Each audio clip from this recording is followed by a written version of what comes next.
Thank you for joining us for today's webinar. I am Dr. Lee Jiu from Department of Mechatronics and Biomedical Engineering, Lee Kong Chen Faculty of Engineering, Utah. The Utah CEO Talk Series, jointly organized by Center for Corporate and Community Development, UNOVIT Center, Lee Kong Chen Faculty of Engineering and Science, Utah, and iTrain Group. I will be moderating today's webinar with the title, Bridging Digital Skill Gaps. Digital transformation is less about technology, but more about people, by Dato Eric Koo, the Executive Director of iTrain Group. Ladies and gentlemen, let me introduce to you our speaker today, Dato Eric Koo. Dato Eric has been in the business of revolutionizing talent development in the Asia region for over the last 2 decades. A serial entrepreneur with several flagship businesses under his belt. He is the co-founder of iTrain Asia, a regional digital tech certification body that is currently rolling out its industrial validated certification trainings to individuals, corporates, and academic institutions throughout 26 countries in Asia. In recent years, he has been working with many organizations with a workforce of up to 40,000 staff in creating the culture of digital transformation to enhance the digital quotient in all jobs roles and to build an agile, innovative, and tech-savvy workforce. He is also the judge for Asia Pacific ICT Alliance Awards, or we call it APITA Awards, for the last 3 years. He co-founded Asia Developer Academy, or ADA, which aims to harness the finest coding talent in Asia to serve the ongoing digital revolution. ADA adopted extreme employability concept to ensure all its graduates get high-value jobs where it's train and pays model. Beyond developing professional digital talents, he believes in a longer-term vision of building digital literacy skills from young. Having set up a coding tech playground for kids called iTrain Kids, which teach students ages 7 to 16 the basics of programming and how to bring their creative ideas to life. Over 3,000 children have learned to become coders and makers of various apps, games, websites, and more since the establishment of iTrain Kids. Dato Eric continues encouraging, accelerating the development of other entrepreneurs like himself as co-founding partner of 1337 Ventures, accelerator and early stage venture capital firm in Southeast Asia, focused on scaling startups from idea to being valued as a multi-million-dollar company in less than just 10 months. Ladies and gentlemen, if you have any questions during the webinar, kindly please type them into the chat box in your Zoom control panel. I will bring that up during the Q&A session at the end of this webinar. We have received a few questions submitted by the participants during the early registration. I will bring them up as well. To all Utah students and staff, please kindly sign your attendance in the link posted in the chat box. Now, without further delay, let us turn the time over to Dato Eric Koo. Welcome, Dato. Thank you, Dr. Lee. Thanks for the 3 minutes introductions. Okay, let me share my deck.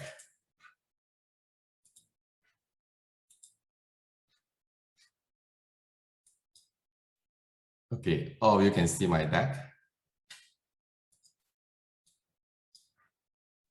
Yes. Can you hear me? Okay. Yes. Okay. Very good morning to everyone. Thanks for Utah for the invitations, right, to speak in this CEO talk series. Since it's talking about CEO talk series, so I will focus more on my thought, right, about what we are doing and how we look into the topics of this bridging digital skill gap of the digital transformations.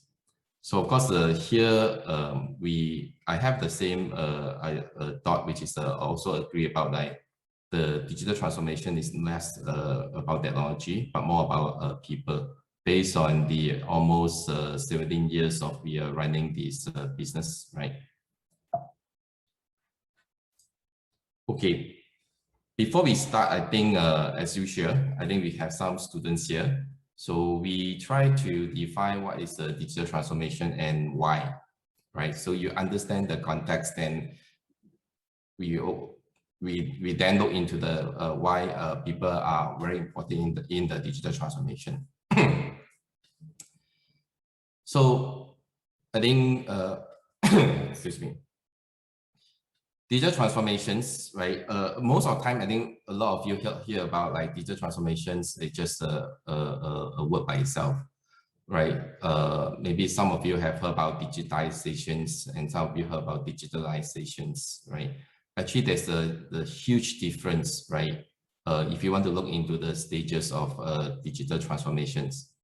So first of all, we do digitalizations. So this one we talk about industrial 2.0, 3.0, that point of time, right? It's talk about process automation from analog to digital. Examples is like moving manual input in Excel to an ERP solutions. So I think in Malaysia in particular, I think many of the company is still doing digitizations, right? Not even transformation yet. So we don't talk about industrial 4.0 or even the upcoming 5.0. And the other one is the digitalizations, right? It's talking about use digital technology to change business model, creating new value and revenue. For example, like launching a new e-commerce offering with targeted promotions. Now, because of the pandemics, right, actually now people start to look into digitalizations. When I say start, meaning it's really start, right? Many companies are in that stage now.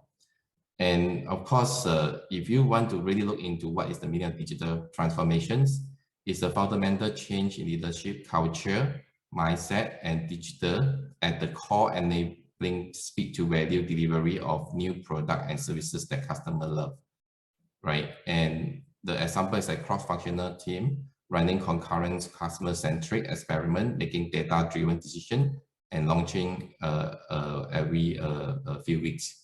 So this is a new business that happens, right, because of the digital enablement. So when we look into digital transformation, we need to understand all these things. Where are we now, right? So as I say, most Malaysia company is now under digitalizations. So why this thing happen, or why digital transformations? Right, there are two main causes of digital transformation, or we can sometimes say it's a driver. So technology innovations, and the other one is like customer behavior.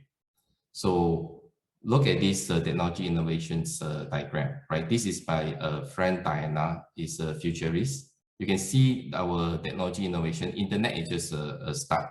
And because of internet, there are so many things that happen now with all the social medias, right? And all these internet celebrity just because of internet, but that one is just a beginning. If you look down, there are so many things, right? From social all the way to 3D printings, right? All the way until human 2.0, right? Artificial super intelligence, not only AI itself. So because of the presence of this technology, it actually speed up the whole digital transformation, and because that is available technology as well. Look at this one, right? Quantum computing. So, and this is what Google say, right? So they can actually complete 10,000 years of tasks, right, in less than 4 minutes, right? So this is a new, if you want to look at this, a new processor.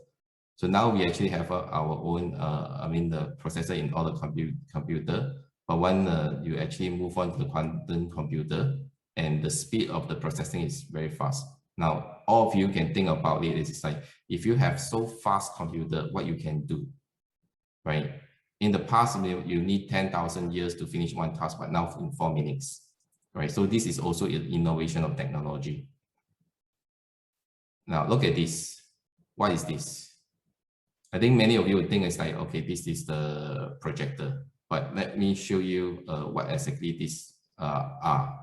And this one, we're actually talking about available technology as well as the customer demand, right? Just now I mentioned it's like customer demand is also the why of digital transformations. Domino's #1 complaint is my pizza doesn't look like it should. We hear you. That's why we created Dom Pizza Checker, a smart scanner that checks the quality of every pizza we make. The right pizza, correct toppings, and even distribution. If it meets our quality standards, it's ready to go. If it doesn't, we'll make it right by making it again.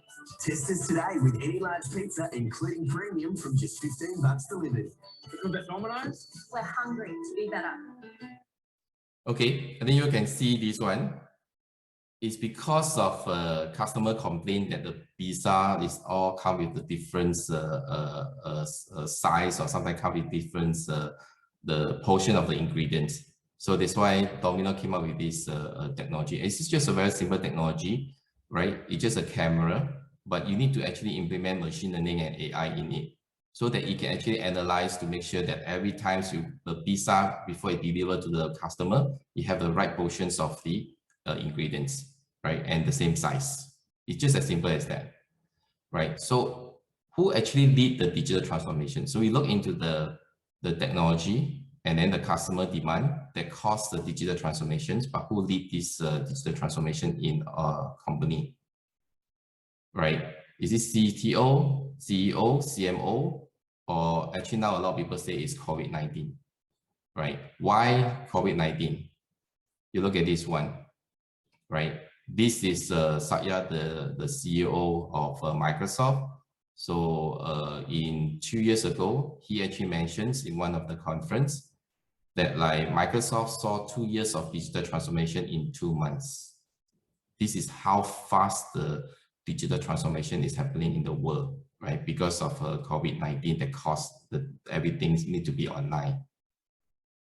Now, what is the general what people believe, right? So this is something which is done by this research by Microsoft UK and Workfront.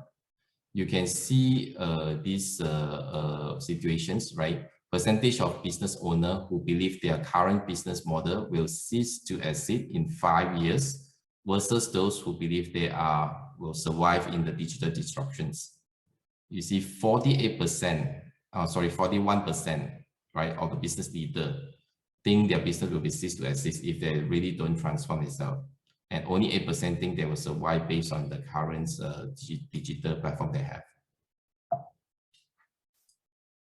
And look at this one, right? This is by the CEO Accenture. So digital is the main reasons, right, that cause over half of the companies in the Fortune 500 have disappeared since 2000, right?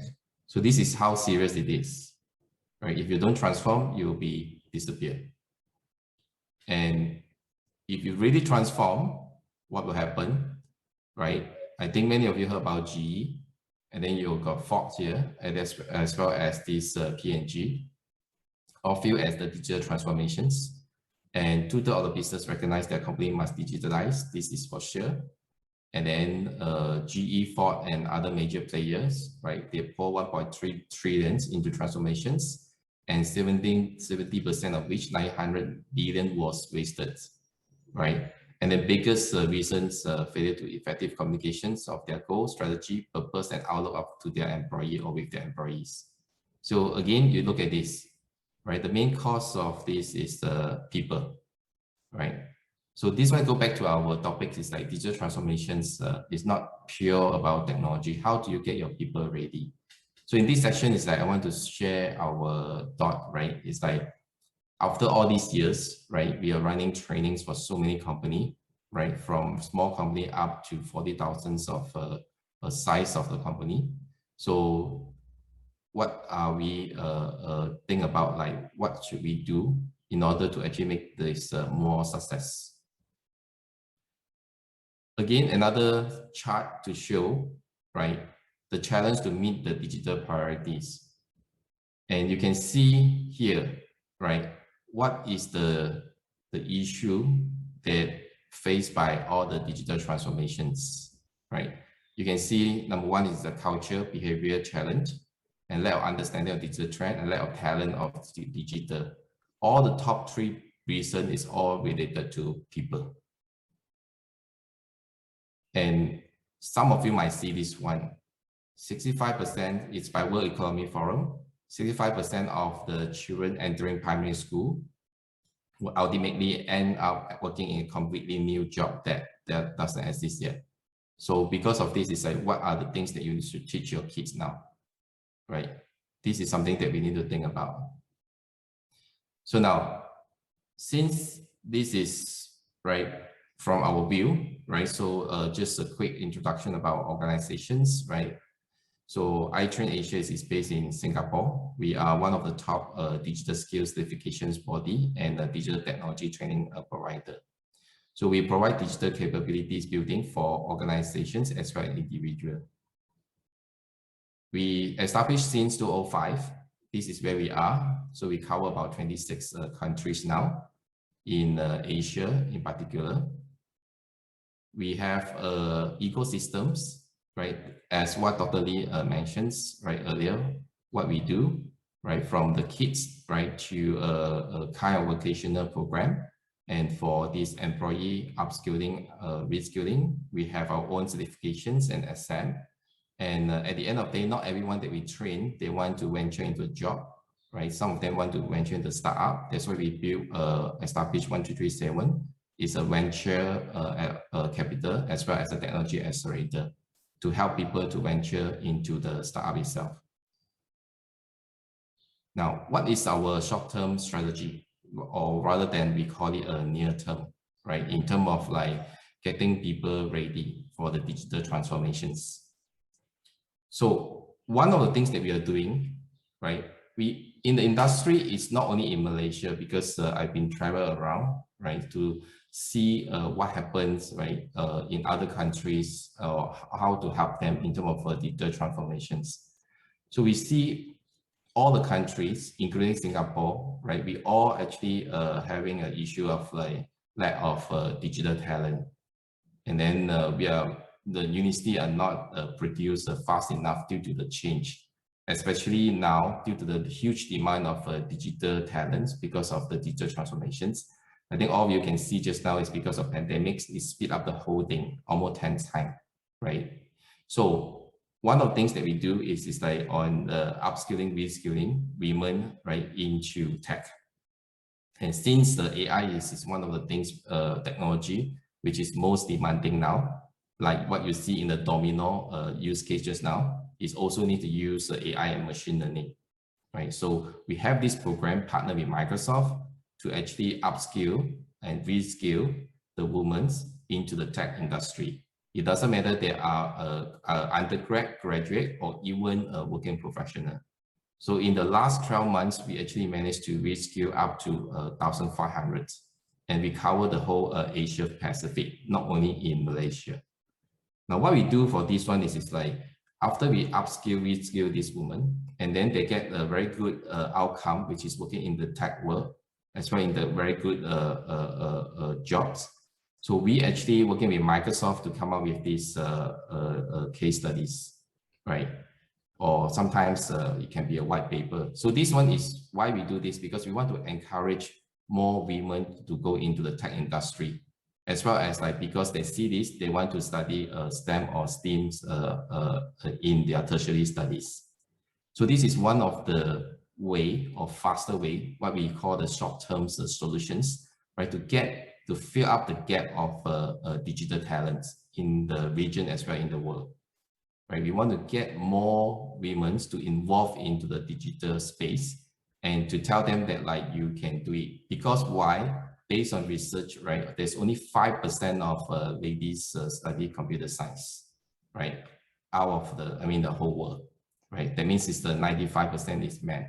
So if you want to fill up the gap, the faster way is to get these ladies like into the tech job. And that's why we have this initiative. And this initiative is in conjunction of the global initiative from Microsoft. It's called Code Without Barriers, right? So we believe that this is one of the faster way, right, to create a more digital talents. Now, what happened to the longer strategy that we have? I want to show you this one. I think you all see the slide earlier. Is like we actually have a program for kids coding, right? Just to let you see how it looks like. Welcome to iTrain Kids, a place for your children to explore the world of science and technology. iTrain Kids offers specialized coding and creative science workshops, school holiday boot camps, and weekend classes for children between the ages of 6 and 17. We at iTrain Kids aim to develop the minds of children into tech-ready superstars. We specialize in providing one-to-one coaching to ensure they understand the concepts and are able to work on their projects. Build your game using Construct, MIT App Inventor for Android, MIT Scratch Programming, and build video games with Pygame.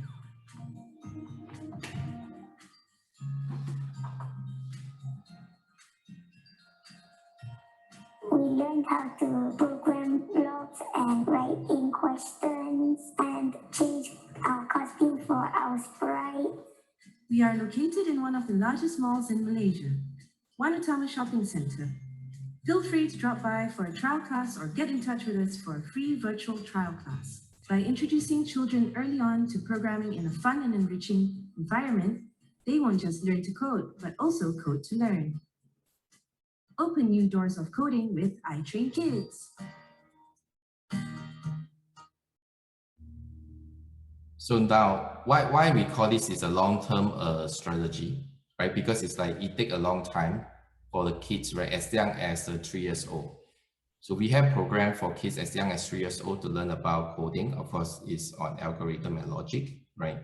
So that they will get interest into that. And because of learning coding, they'll get interest into the science, technology, as well as mathematics, right? I always use example like Angry Bird. If you want to create Angry Bird games, right, there's a lot of mathematics involved. Because a lot of kids don't like mathematics. It's like they don't know why they need to learn mathematics and how it used and how it apply. When they actually learn about coding, they will see how they apply. Right, exactly what I mentioned about the Angry Bird games, right? It's like how far you shoot, how heavy is the bird and all these things. What is the anchor? All is mathematics concepts. So the way we want to go through codings, right, to allow more kids to love STEM education or STEAM educations, right? So this one to show you is like even in United States, right? Earlier, the ex-president did mention about this as well, right? So all of the kids should learn computer science, right? This is the first step to make them job ready. And this is very serious, right? Since we don't know what are the jobs available in the future, but one thing we know is like AI is definitely one of the way, and technology is definitely one of the way, right? So we allow them to train up, right, with all the foundations of the AI, which is the mathematics and science, right? And Obama did mention that like every kid in America should have the core skill, which is the reading, writing, and coding. Read, you acquire knowledge. Write, you express yourself. If you want to create solutions, you need coding. And this is another pictures that we actually partner with Google, run programs in the Google Office earlier. Of course, this is before the pandemics, right? You see, look at the kids, right, that we actually trained, right, since very, very young. And then this one is in our Vietnam office, right? We actually expose the kids, right, as young as 5 years old, right, in the real industrial 4.0. You see the back is our industrial 4.0 demo plant. And this is how the factory is applying industrial 4.0. So we let them learn coding and see how the thing works, right, as young as 5 years old. So this is how we actually get them to be ready, right? As I mentioned, it's like the whole the digital transformations, right? You have all the technologies, right? But the human are not ready, right? You need them to ready very young, or else it's like the kids that wouldn't actually decide to actually study computer science or computer engineering, right? When the time they grow up. So you get that interest since they're very young. They're wondering is like how this thing works, right? How computers works, how internet works, right? How can I use the computer, internet, technology, digital to create solutions to solve the real world problems, right? How this thing contribute to the manufacturing industry. Because since Vietnam is one of the biggest manufacturing in the world outsourcing now, right? Other than China. And because of the US and the China's issue, and Vietnam manufacturing industry is coming up very, very fast. So how do we make the kids ready, right, into the industrial 4.0 rather than 2.0, right? And we also partner with our Malaysia, Perpustakaan Negara Malaysia National Library. So we have a program called Senang Codes, right? We actually commit to train 10,000 Malaysian kids every year, right? We are actually trying to increase this number now. Right, so this is also one of the way for our long-term strategy, right? Kids is like that; they don't know what they don't know, right? So you want to expose them to something they can see. Once they know, they will learn themselves because of the internet and YouTube, right? So this one we want to expose as many kids as possible to coding, right? So we actually partner National Library because they have a 600 public library in Malaysia. And many of them they call it Perpustakaan Desa. So how can we reach out to all the people in the rural area, all the kids in the rural area, is through this library. And of course, since this is the Utah, right, talks, right, we just have a collaboration with Utah on the 3D printings innovation program. Now, this program is very different from others program in the industry. Many 3D printing courses focus on how to manage the 3D printer, how to manage or run the 3D modeling software. But for us, it's like we want to work with the Utah School of Engineering. It's more focused on the whole problem solving. That means it's like you use 3D printer to solve problems due to the rapid prototyping. And the good thing is, it's like if let's say the kids is thinking about some solutions regarding environmental, some solutions regarding medical, they need a mentor, right? So if we partner with Utah as a university, right, they have many faculties, and all the professor, the lecturer there, it could be the mentor of any of the kids, right, who actually looking into some problem want to solve, right?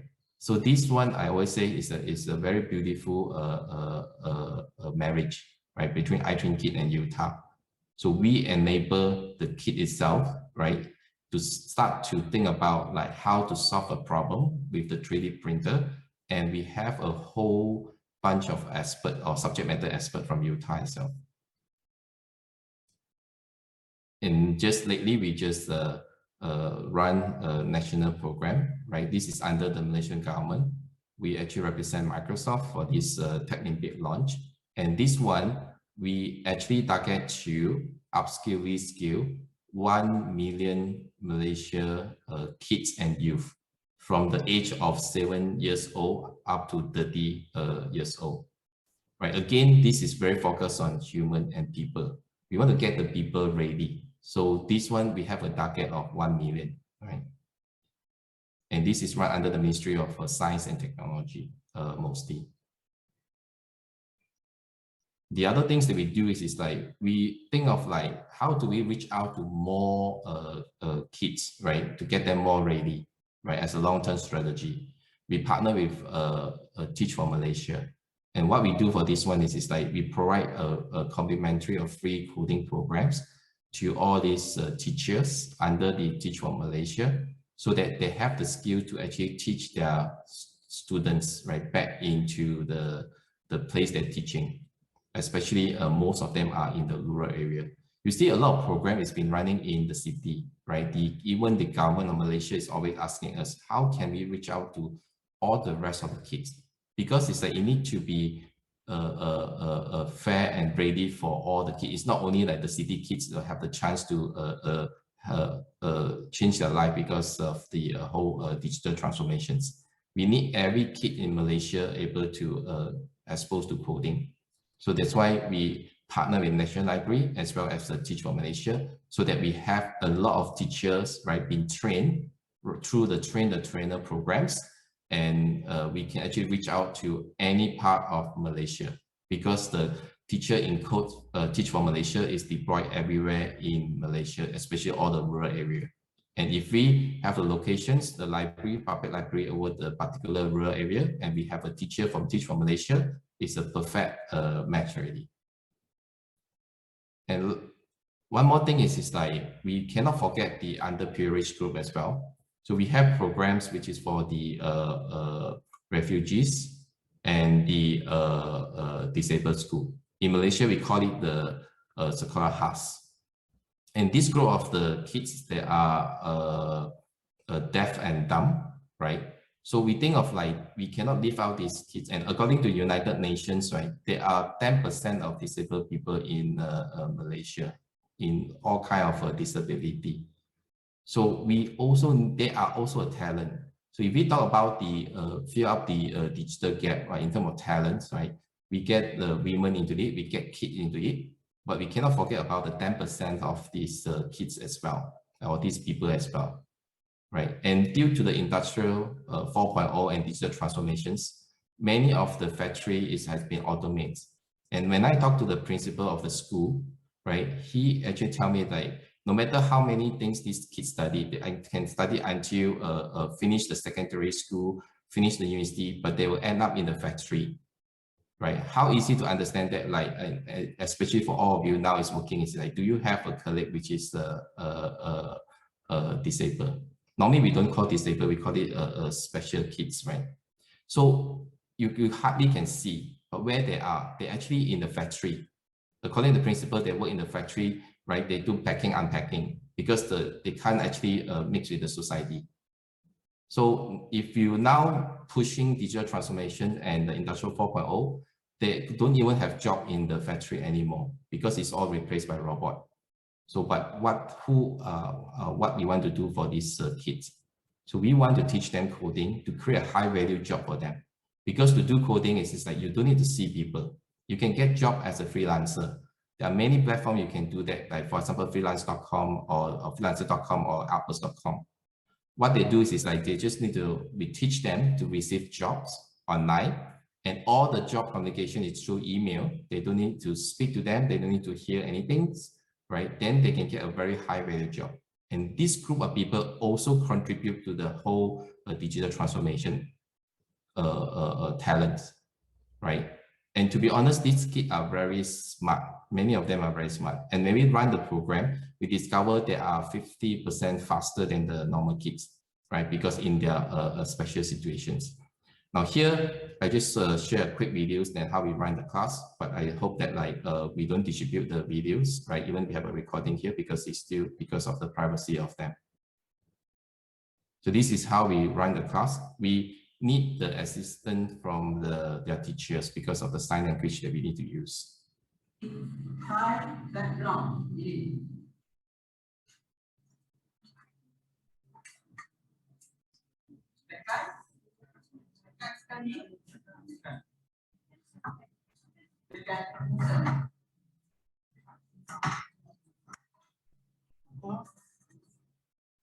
Okay, one thing is like, I think for some of the lecturer here, right, or teacher here, you might see this is the one of the most quiet class that we ever had, right? So but if you talk about this, is that on the positive side, you might see like this, but they also about the negative side is like, these kids, they really need help, right? So we want to make them future ready as well. And it's one of the part of our long-term strategy, right? We hope that all these kids grow up, right? They can actually survive themselves. They don't need the government to subsidize them, right? So it will not become a burden of the government, but it will become an asset to the government. Because at the end of the day, they will pay tax as well if they earn money. And we are not talking about the low value job. It's a high value job as a coder.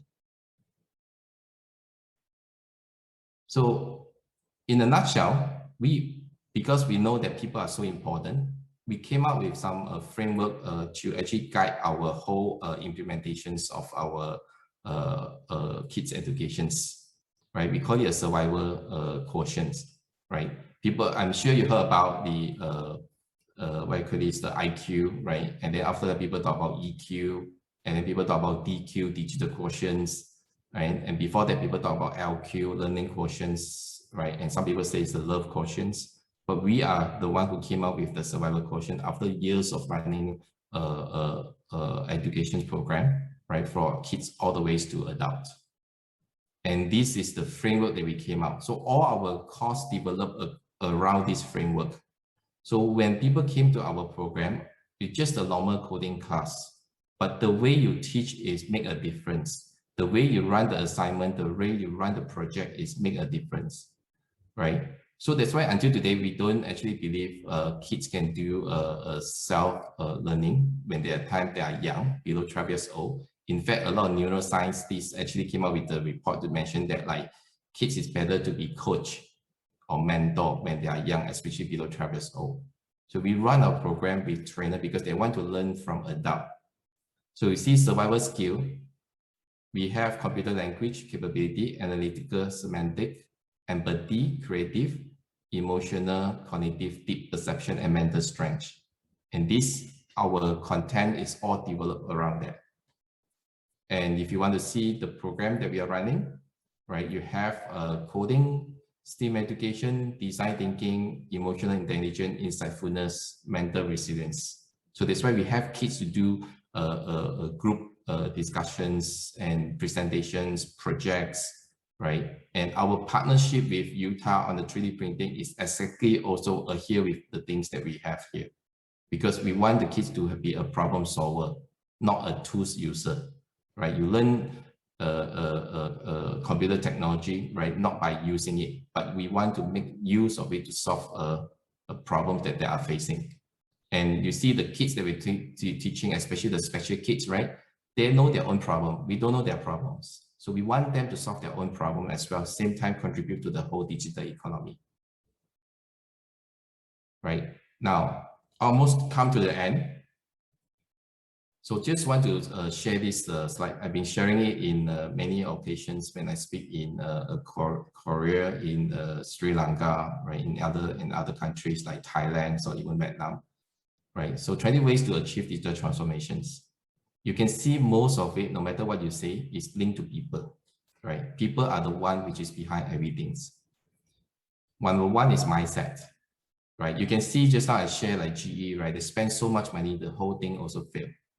Right, they also discover is at the end of the day is people, right? You need to start with the core missions to communicate with the people, and then fully commit and accept the pain and show, right? Don't tell, be transparent, and don't think broader, right? So the mindset of people must be ready. Later I'll share one or two things what we do, right, to actually change the company's employee mindset, right? And of course, people also. It's like the whole thing, as I mentioned, is talking about people, right? Find someone to guide you, right? And of course, this to the extreme, which is set the no person, meaning it's like those bad apple, remove the bad apple. If you can recover the bad apple, you can do that, or else just remove it, or else it will stop the whole transformations, right? It's a bit cruel, but you need to get people ready. But of course, you can't just fire people just like that. You need to give people a chance. You need to do a right strategy. And replace trustee and break down silo and get some good data people, right? Which is all up to upskill, reskill, and long terms, right? It's also like what we are doing, right? So we start with the kids and process. Keep your horizons short. 5 ways to innovate. Co-design with your audience. Collaborate and partner. If it isn't working, stop doing it, right? So this is a process that need to be in place and it need to be communicated. Who run the process definitely is human. And last but not least, the tools, right? Assuming it's really exists, go cloud-based, modular, cannot have a one-size-fits-all, and track live performance, right? Why you want to track live performance? Because it's like you want people to actually see there is a improvement, there's a change, there's outcome, right? Then people will actually commit into it and make sure it's sustainable, right? You can see everything of this, right? This is just a framework, right, to ensure digital transformation success. But it actually goes back to human at the end of the day, everything's. And I just mentioned it's like we don't want our people to be a tools user, which is a consumer. We want them to use the tool to solve problems, right? That's why we need the kids to understand, right? They are capable to solve the problem by using the tools. They need to be trained since young, right? Or else at the end of days, it's like you look at the apps that in our mobile phone, how many apps is developed by Malaysians, right? There are apps developed by US, right? By Europe, a lot of apps from there. So we need our kids to be ready so that they will actually come up with their own apps to solve many problems. Like Grab is technically just an app to solve problems. Initially, what problem they want to solve? The safety of women when the times they actually travel, right? So this is something that we need to let the kids understand. So this is our solutions, right? We make sure we have end-to-end solutions, right, to get people ready since at the very beginning of the digital transformations and all the way up to upskill, reskill them until we have experiment workshops. We call it active learning, so that we're working with the employer and their supervisors to come up with the real-world projects. And at the end of the day, of course, it's on the digital leadership itself. I won't go into details on this one. If you need more information, you can contact me later. And the good thing is like you see a lot of people ask is like, how ready is my people, right? So we have a digital adoption survey. We don't call it a test. When you have a test, people run away. And you look at the things that we survey, how ready they are on digital. We test their behavior, we test their mindset, relationship, and skill, right? So this is just a very quick survey. Then we up to level, which is like, we will ask them, do you have LinkedIn account? Right? I think most people have a LinkedIn account. Then we will ask is like how often you update your LinkedIn account and how many connections you have in a LinkedIn account, how many things that you share in a week, in a quarter, in a month, in a year. So from there, we know like how far they actually make use of digital in their day-to-day life, in their day-to-day work. So from there, we can actually check out their behavior, their mindsets, right? And the relationships, right? How they make use of digital for all these things and the skills that they have. So this is how we start, right? To help organizations to upskill, reskill their talents to be digital ready. And at the end of the day, we'll come up with a report to say that like, based on the scoring that we have, are they skeptical on digital, they are adopter on digital or the differentiator on digital? A lot of companies, they are not aware that like they have a very strong digital supporter as well as the digital friends, because why we do this survey, we want to make them as a so-called the ambassador or the super fan of the digital, right? If you can identify within your organization the super fan of digital, these are the people will be the catalyst of your digital transformations. You need them to influence other colleagues, other people in your organizations, right? So of course, from psychology view, this is the best way to do it. You need to know who are in your company are ready. So you let them influence others. Or else if you don't do this kind of survey, right, you don't know who are ready, right? So you might use the wrong persons, right, to lead the digital transformation. A lot of people think that like, we discover one thing. A lot of people want to do digital transformations project, they bring outside expert. I mean, it's nothing wrong to bring outside expert to come, but they are not in your industry. They are not your domain, don't have the domain expertise, right? If you are in tourism industry, you bring someone from IT industry, he or she might not be matched very well for your whole transformations, because transformation is talking about the change management and culture and behavioral change. So why don't you discover within your organization? I'm sure most of the survey that we do, right, we are very certain that our people are very digital ready within the organizations. It could be in marketing department, it could be in finance department, it could be even in productions operation department. So you need these people to work together to make a change to the organizations, right? Digital transformation in a nutshell to organization development is actually a change management. It's nothing more or less, but it's just a change management, right? So this is how we help the organizations on their journey. So one of the success stories that we do, this is the CIMB group, right? We are not talking about we helping them on Malaysia, we help them on others country as well, in Thailand, Indonesia, right? Vietnam, Cambodia, right? They have Philippines, Singapore as well. So the CIMB group, I think this is the ex-group CEO, now is our finance minister, right? So they allocate budget for this one. So we are helping them, and we see the outcome is that there are more digital projects is actually created. So digital project, we don't want it to be created by IT. It must be created by the functional department, like marketing department, right? In the credit department, because they are the subject matter expert. You need to train them to be digital ready, and they are the one who think about how to use digital to solve their problems.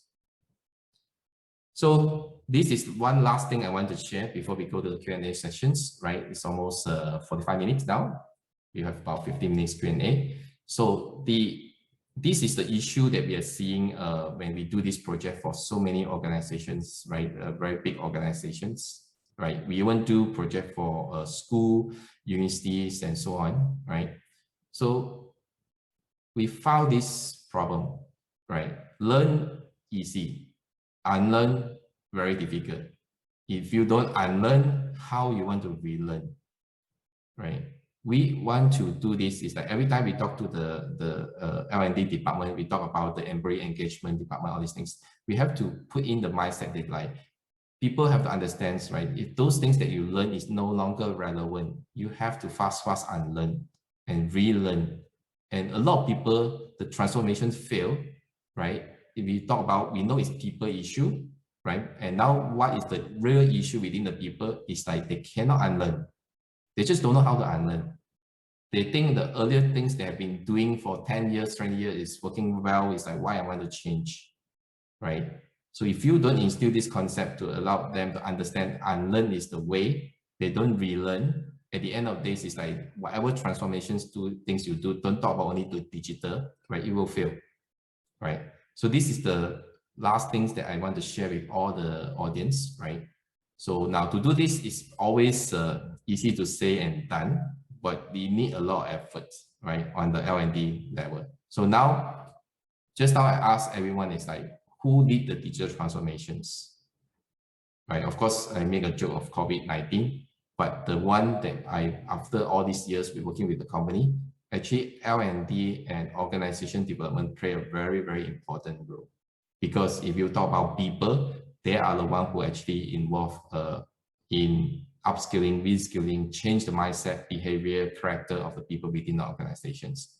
So that's why most of this transformation project, like including CIMB that we're actually working directly with L&D. Okay, I think this is all I want to share today, right? We move into the Q&A. Thank you very much. Thank you, Dr. Eric. We will take some time for the questions now. Just a reminder, please make sure you type your questions into the chat box.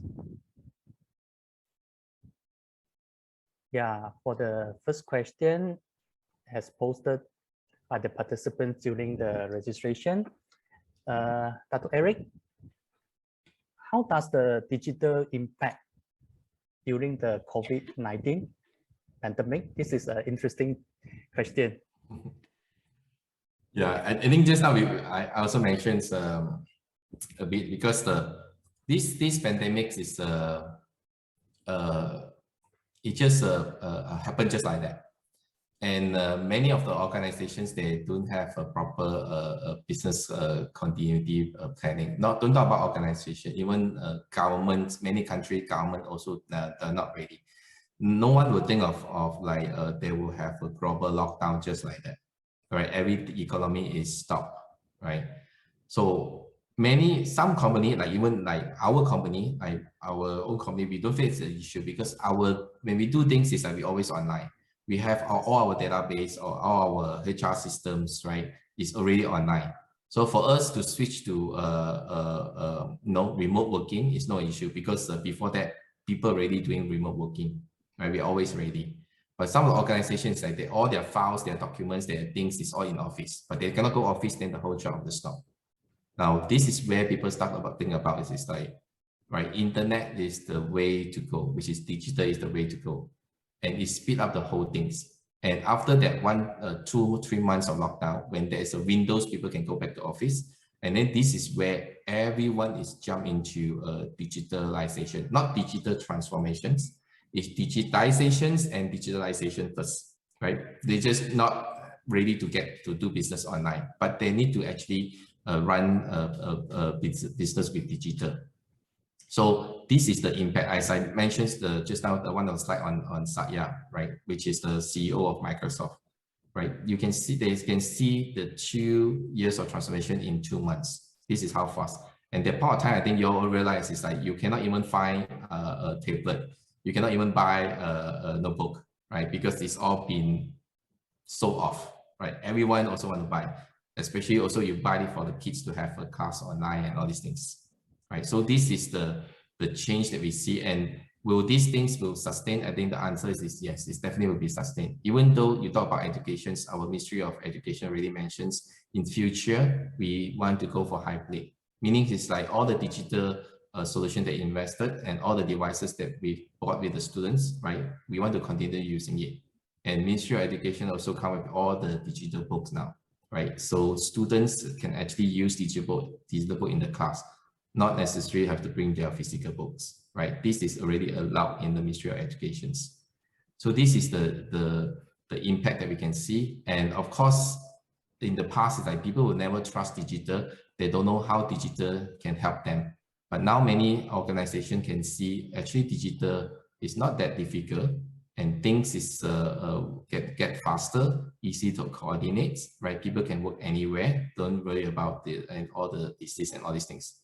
So finally, there is a chance for, I would say, on the good side, COVID actually give a chance for people to actually look at the digital and make their white collar company more productive and efficient, and it will be continue like that. But of course, it's time when you know the technology can help your organization business, and this is time you need to train and upskill, reskill your people in order to be even more sustainable. These are my comments. Thank you, Datuk. Well, our students are very shy to ask questions, but yeah, I try to ask on behalf of my students. Yeah. Yeah, because myself come from this Faculty of Engineering and Science. Basically, our students are from the science stream and also from the engineering. Yeah, student would like to know what are the skill sets should be equipped, yeah, by students from these different disciplines, how to get ready to face the future challenge. Here, I try to categorize our students into 3. The first category from the science students, majority of them are from the mathematics.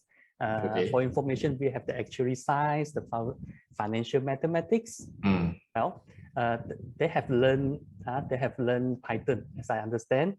Yeah. The second category will be the construction student, could be from the architecture, quantity surveying. When Datuk mentioned about the coding, oh, so yeah, the third category will be the software engineering students and also our engineering students. They have learned, they are learning the coding, heavy with coding for their cost structure. What are the additional skill set to be equipped by this category? So yeah, we need to seek for the advice from Datuk. Any additional skill sets? Before that, we have a wrong mindset. We focus on the technologies rather than our attitude, so we seek for the advice from Datuk. Sure. Okay, this is I show back. If you see the slide that I share, I want to come back to this one on the survival skill. Since we don't know, right, what the future job will exist, like data scientist, right, is now a very high paid job. It never existed 5 years ago, right? We will never know that next 5 years what the job will be exist, right? But one thing we have to be very sure is like technology need human, right? So even AI is there, you still need the human to manage the AI, create the AI, right? Manage the robot and all these things. So what kind of a skill set that we need to have, right? So these are the things that we actually created, right? So you need to build in all these skills. The computer language capabilities, right? It's just a language which is the programming coding to allow you to learn about the logical thinking as well as the way to solve problems if you learn coding. Right. One thing is like, if you all notice, if you go to the monster.com, like the world biggest job site, right? They actually in United States, they employ lawyer, accountant. One of the requirement skill is coding. I'm not sure if you all not believe me, you go and check why they need a coding skill as a lawyer, as an accountant, right? If you tell people that like, I have problem solving skill, I have critical thinking skill, how do you prove to people that you have this skill? How? You tell me, right? There's nothing to prove that you have this skill. But when you have coding skill, doesn't matter any language. Language is of course it's important because it's like based on the company that you want to work. If you want to work in Facebook, right, you have to go for the reactive and all these things, right? Right. You want to work for Fay, you work for Grab, they have a different language they want to use, right? But the thing is like once you master the coding, it doesn't matter any language. It just, you know, a new grammar or syntax, right? So you need to have this coding skill to prove that you are problem solving inclined, right? You can have a critical thinking skill, right? So coding allow you to have this, right? Because when you want to code, I think some of you especially like learn coding before, you need to think about the logic, right, to solve a problem, and you need to solve a problem step by step. You cannot write code like just overall just like that. You need to create a function 1, function 2, function 3, and then you put it together, right? So this is the skills that you must have, right, to show that you're problem solving. That's why in future, even in Malaysia, in Asia, any company who wants to employ any employee, if they see you got coding skill, they know that you have the capabilities. Of course, in the meantime, coding also bring up with the analytical and semantic skills. And this skill is, I think, for some of your students, right, it's really have it because it's like it's a STEAM skill. We talk about science, technology, engineering, right, art and mathematics. Now, why we don't call STEM and STEAM now? Because many company, big organization in Malaysia always come to me. Their L&D always talk to me. It's like, how do I make my engineer rounded? My engineer is too square, right? But you will talk about problem solving, right? You need to solve the problem for who? For people, right? So you create a solution without people using it. It's not technically it's not able to commercialize because you see we run venture capital, we run startup entrepreneurship programs, right? We want your solution to be investable, right? And why is investable? Because people want to use it, right? So you need to have the art part, meaning is that you need to be able to communicate with people. That's why design thinking, emotional intelligence, all these things come in, right? Which is your empathy. How empathy means is like you understand what people need, right? You create a solution that people want to use, right? I know that you want problem solving skill, but you solve the problems that the people want, right? You give the solutions that people want, right? You don't give a solution that no one wants. It's like you create yourself and then you thought you solve some problem, but you're not solving a problem because this is not a problem to people yet. You see a lot of students, right? A lot of startup came to us, right? They face all these problems, you know. I'm having a solution to this problem, but first of all, it is a problem first. It's not a problem to anyone. It's not a problem to the kid. It's not a problem to the adult. It's not a problem to the elderly. So what are you trying to solve, right? The first thing are more important. That's why we empathy. That's why we have this design thinking. Of course, emotional intelligence is important, right? Because it's like nowadays you want to work with people, right? You need to understand like how do you deal with people, and then of course the insightful, right? We are talking about these deep perceptions. And this one also is a kind of a link with the coding, because it's like when you talk about coding, I think nowadays the other things that we bring out is called computational thinking. Actually, computational thinking is just a thinking methodology to solve problems, right? And also in Malaysia, earlier on, we actually implement like standard 1.4, Form 1, Form 5, right? It's actually, a lot of people think, how come we don't learn coding in class? Actually, we actually not implement coding. We implement computational thinking from the government perspective, not really coding. That's why you don't see the coding class. But when you see the books, right, it's actually kind of guide the teacher to teach in a computational thinking way, meaning it's a problem solving way. They don't actually feed the students, spoon feed the students, right? If you read the standard 1 and 4 books, right? I actually saw my daughter books, right? There's a guideline at the bottom for the teacher. How do you teach this subject, right? Allow a problem solving way, which is the computational thinking way, right? But of course, last and not least is our mental strength, right? How resilient. So we coding also can train this one. How? Because you do it wrong, doesn't matter, do it again. Wrong, doesn't matter, do it again. So you need to have that kind of characters. It's like anything wrong, doesn't matter, do it again, right? So coding allow kids to have this behavior. And when you teach this thing young, right, this thing will go into subconscious. Once the things go into subconscious, you become automatic. I always use the analogy like you learn driving, right? First of all, right, you need to remember all the steps to drive. But at the end of the day, you don't need to remember. I always make a joke that like people drunk also can drive home. Why people drunk also can drive home? Because it's subconscious. You know exactly the way how to manage your car. Don't need to think. So as long as you get some knowledge into subconscious, you become an expert. An expert is something that like in your subconscious, you don't need to think, you see, you straight away get it done, right? So any programming language to all the students doesn't matter. But you need to understand is like why you learn that piece of programming language is to solve problem. Don't learn without solving a problem, right? If you learn without solving a problem, at the end of days, you are not actually someone that the employer want. Employer is looking for like how good you're in solving problem, because in business, as a coder, you solve problem every day. As an engineer, you also solve problem every day. As an accountant, same thing, you are solve problem every day, right? I think this kind of skill is like everyone should have. Thank you, Dato. Very informative.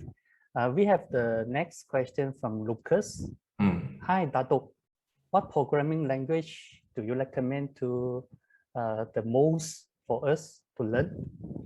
Well, you see, I think a lot of you discover people learn Python.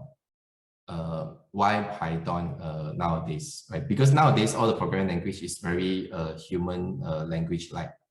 Right? Not like those days when I started to learn programming language at the age of 13 years old, right? So the language is like you have to type line by line, and this syntax is not human-like language. They have their own language, right? We do assembly language, we do C language, right? In nowadays, it's like very seldom, unless you want to work with hardware, you still do C language, assembly language. Most of the language you learn like Python, R, all these things is very human-like language already in terms of the syntax and grammar, right? So Pythons, right? Why so many people learn? And I think you should learn as well, because like Python, it can be as simple as simple coding to build a website, all the way to go into data science and AI, right? Both Python and R can do that, right? So if you want to do data analytics and other things, Python and R can do that because they have a lot of library for you to use to visualize your data, to analyze your data, to aggregate your data. And then if you want to go higher, they have the logic and the library for you to implement machine learning and up to AI, right? So if you ask me what language you should learn, right, all the way, right? So now the one which is the most sought after outside is actually Python and R. If you know Python and R, you are not only a coder, you can be a data scientist, you can become an AI engineer as well. I hope I answer your questions. Thank you, Dato. Okay, right now it's 11:03. Maybe we take the last question. Sure. Yeah. We don't see any question. Maybe take my question. Our students will graduate very soon. Yeah, they are looking for a job. How to secure a job? Just now when I read out your biography, Ada adopted the extreme employability concept to ensure graduates get high value jobs. And Dato tell us the tips, okay? The high value jobs, what are the concepts here? Can you elaborate a little bit so that to help our students, our graduates can secure a job? Thank you. Nowadays, to be honest, because we get in touch with a lot of L&D and HR, we're helping them to actually upskill, reskill their employee. You see why we launch our kids program, because it's like we know what is the problem facing when the times that in the job market, what is needed, right? Which is not equipped in the current education system. So that that's why we launch our kids program to make the kids are ready, because we cannot, you see, a lot of times, right? We actually work with our government, not only in Malaysia, in other countries as well, right? To upskill, reskill a fresh graduate.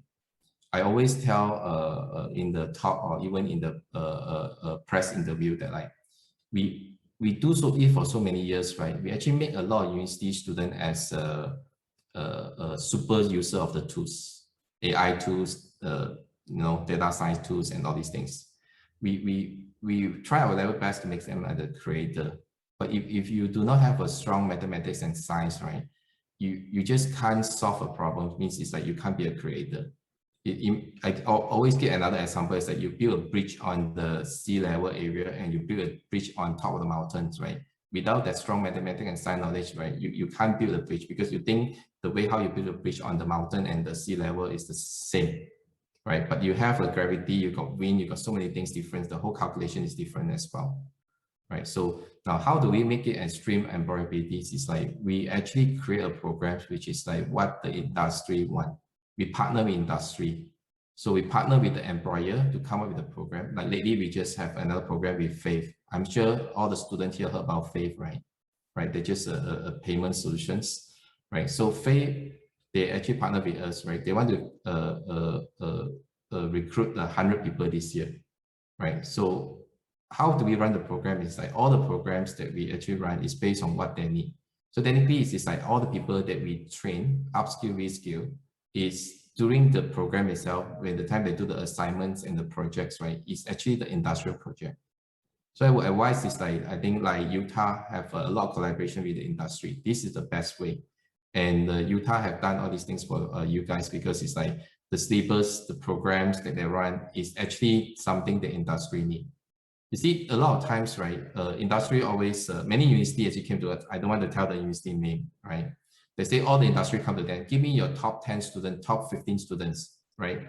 Don't need to tell them what they learn. I don't need to care what they learn, because anyway, you give me the top 10, I have to teach them again, right? They don't even care what subject they study, because they know that all the things they study is obsolete, right? Because industry move very fast. And because of the COVID and the pandemic, right, the whole digital transformation is even faster. I gave you an example just now already. So that kind of speaks, right, the university cannot change fast enough because of the standard and all the requirement, MQA and all these things. I actually sit into the industry advisory panel of few university when the time they want to create their data science program in degree and master, right? They call me after some time, thank you so much. Finally, we got the approval from MQA to create the master of data science. I'm like, okay. Since the last day I talked to you, help you to assess is 3 years ago. But I can tell you now, everything I show you, so 70% is different already, right? But the syllabus is built according to the 3 years, right? But they only allow 30% to change, right, under MQA. So you see, right? So as a student, you have to work with your lecturers, right, to actually work on the industrial project as much as possible. And also visit all the industrial conference as much as possible. There are so many things running by Microsoft, Google outside there. As a student, you need to go to see all these conferences. You will understand, because all the things they teach in school, they give you the foundation, but the way how you apply, you need to understand how industry is doing it, right? So that's why we call our program is extreme and employable, meaning it's like anyone come to the class, you can seamlessly convert to the job. And this is why we're working with the industry. The program that's run, technically a lot of times, right, when we run the program, the people who join is already employed or as an interns, right, in their companies, right? Like the CMB group that we are talking about is like all their interns go through our programs, right? So they are seamlessly converted to become a full-time employee. Of course, if they can pass through the internship programs. I hope I answer you, but I think there's more, right? So I mean, a lot of students always think that like how to get a very good job and I think because the interviewer that always asks you is like, you do your major project, your minor project, what problem you're solving, right? They want to listen to you. They actually don't see. I can't remember the last time I see the results transcript, maybe 10 years ago, right? Many employers tell me they never see your transcript one.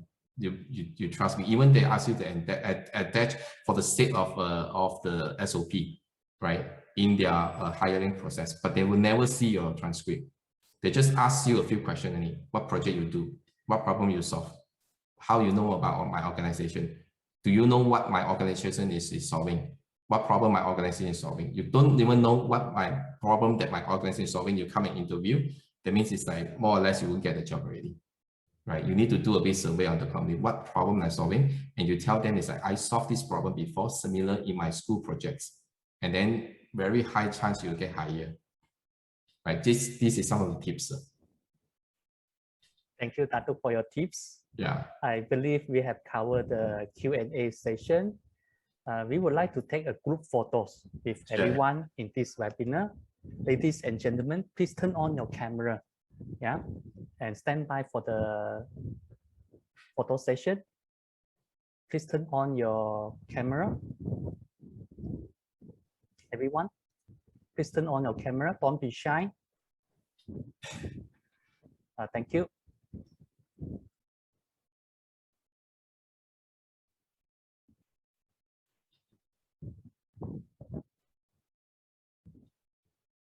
Ladies and gentlemen, please turn on your camera and get ready for the photo session. Thank you.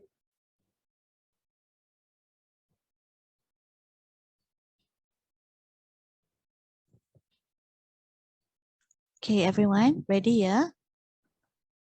On my count, 1, 2, 3. Okay, let's take another one. 1, 2, 3. Okay, can we have a freestyle? Yeah, freestyle. Thank you. Okay, 1, 2, 3. All right. Thank you so much. Thank you. Thank you, everyone. If you still have any questions, right, just send message me. Maybe I'll just put my email in the chat. Right, you can email me if you have any questions or you need to know more based on the topics that I presented, right? So I'm happy to, speak to you. Thank you very much. And thank you, Utah, for organizing this. And of course, Dr. Lee for moderate. Thank you, Dato. Thank you, audience. Thank you for everyone. Okay. This is the end of the webinar. Thank you.